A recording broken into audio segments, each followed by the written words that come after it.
அனைத்து வாகன ஓட்டுநர்கள் நலச்சங்கம் மாநில தலைவர் பொன் சரவணன், அவர்களது மகள் எஸ். பூம்பொழில் பொன் சரவணன். அனைவருக்கும் வணக்கம்.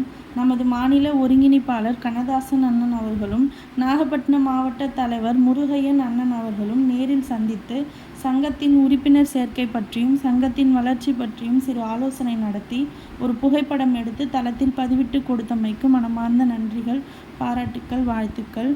இன்று தளத்தில் குரல் பதிவிட்டு கொடுத்த உறவுகளுக்கும், பணி சுமை காரணமாக குரல் பதிவிட முடியாமல் இருந்த உறவுகளுக்கும் மனமார்ந்த நன்றிகள். தமிழ்நாடு நியூஸ் 7 ஸ்டார் அனைத்து வாகன ஓட்டுநர்கள் நலச்சங்கம் சார்பாக அனைத்து குடும்ப உறவுகளுக்கும் வாழ்த்துக்கள். இப்படிக்கு உங்கள் அன்பின் சேவகன், மாநில தலைவர் பொன் சரவணன், அவர்களது மகள் எஸ். பூம்பொழில் பொன் சரவணன், எஸ். அறிவுமதி, பேரப்பிள்ளைகள் மைத்ரேயன், சிவநிதியன். மீண்டும் ஒரு வணக்கம். நன்றி உறவு சொந்தங்களே.